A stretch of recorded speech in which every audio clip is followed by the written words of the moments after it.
Stock.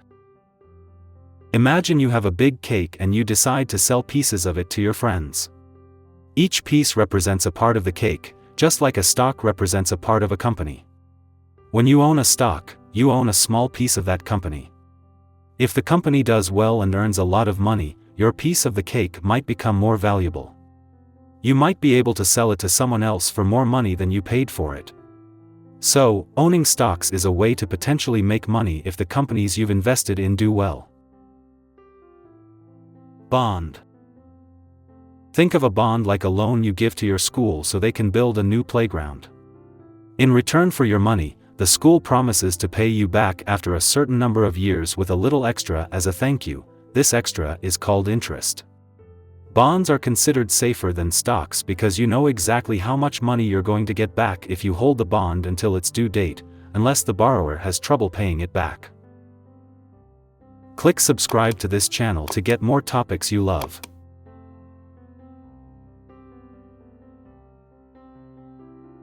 Dividend. A dividend is a reward that companies give to their shareholders, usually in cash. It's like if you helped a friend with a lemonade stand and at the end of the day, they shared some of the earnings with you as a thank you for your help. Companies that pay dividends are sharing part of their profits. Not all companies pay dividends, some might decide to use the profits to grow the business instead. Market capitalization. Market capitalization, or market cap, is like measuring how big a company is by how much all the pieces of its cake, stocks, would cost if you bought them at today's price. It's calculated by multiplying the current price of the company's stock by the total number of stocks they have. A company with a large market cap is like a huge cake that would be very expensive to buy all at once. IPO, initial public offering. An IPO is when a company decides to sell pieces of its cake, stocks, to the public for the first time. It's like when a private lemonade stand decides to let anyone in the neighborhood invest, not just the founder's family and friends. This is a big step for a company because it helps them raise a lot of money to grow bigger, but it also means they have to share their profits with more people. ETF, Exchange Traded Fund. An ETF is like a big basket that holds many types of investments, like stocks, bonds, or even gold coins. It's like having a collection of different toys. Instead of buying one toy at a time, you buy a share of the basket and instantly own a little bit of every toy in it. This basket is managed by experts who make sure it has a good mix of toys. The best part? You can buy and sell shares of this basket just like a stock, anytime during the day when the market is open. Mutual fund.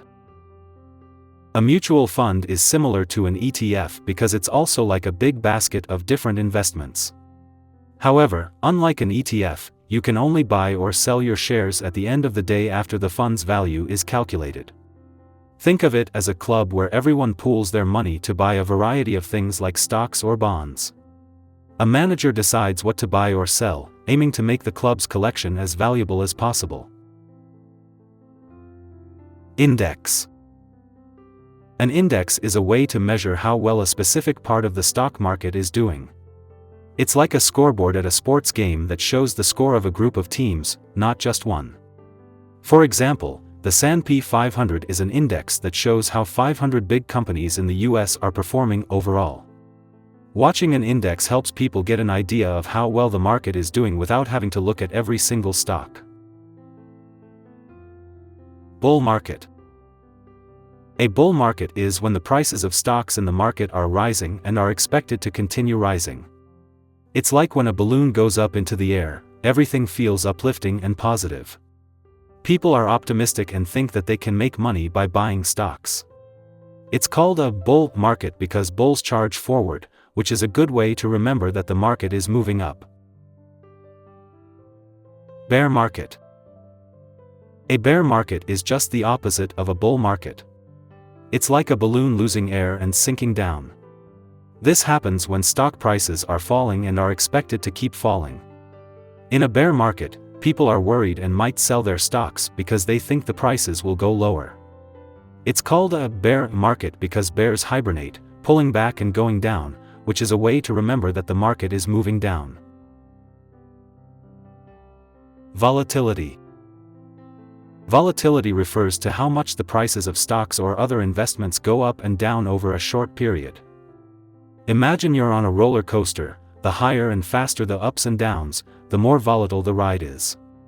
In the stock market, a volatile market means the prices can change quickly and unpredictably.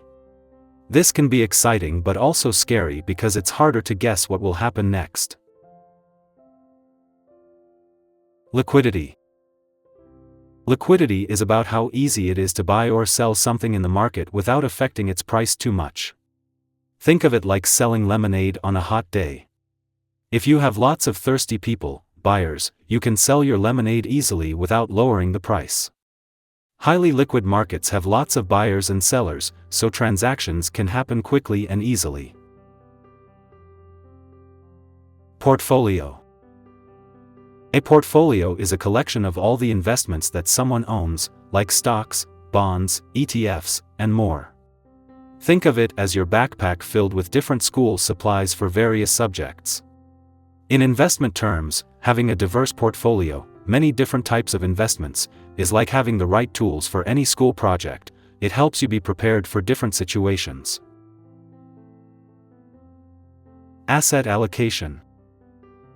Asset allocation is about deciding how to divide your investments among different types of assets, like stocks, bonds, and real estate. It's like deciding how much room in your backpack to give to books, notebooks, and other supplies based on what you need for school. By choosing the right mix, you can balance the risk and the potential reward based on what you're comfortable with and your financial goals. Capital gains. Capital gains are the profits you earn from selling your investments for more than you paid for them. For example, if you buy a video game for $50 and sell it later for $70, your capital gain is $20. In the stock market, if you sell stocks at a higher price than you bought them, those profits are your capital gains. You might have to pay taxes on these gains, depending on how long you held the investment and other factors. Margin. Margin is like getting a loan from a library to borrow more books than you can afford, using those books as a promise to return them. In the stock market, buying on margin means borrowing money from a broker to buy more stocks than you can pay for with your own money.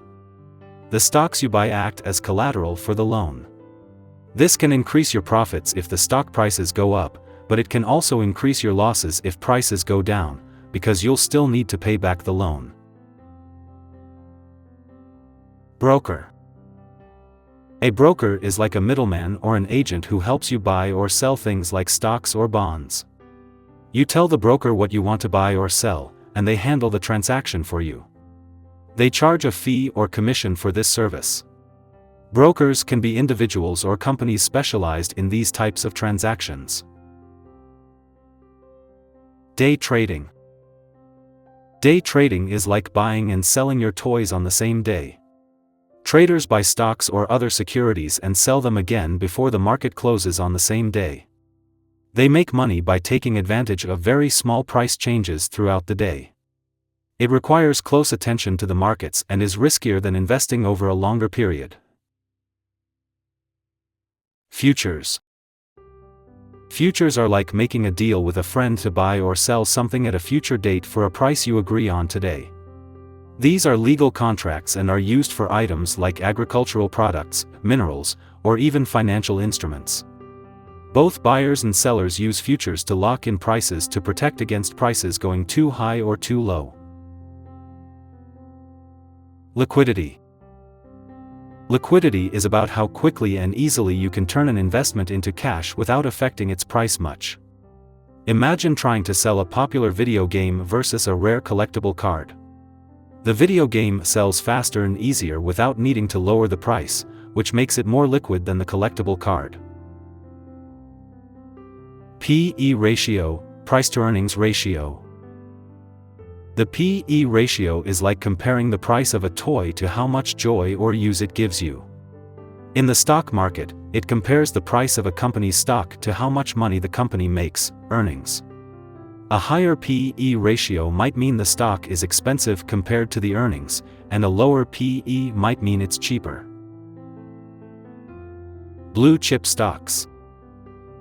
Blue chip stocks are like the most reliable and well-known brands of toys that have been around for a long time and are trusted to be good quality. These stocks are from large, well-established companies known for their stability and reliable growth. They are usually less risky to invest in. Portfolio.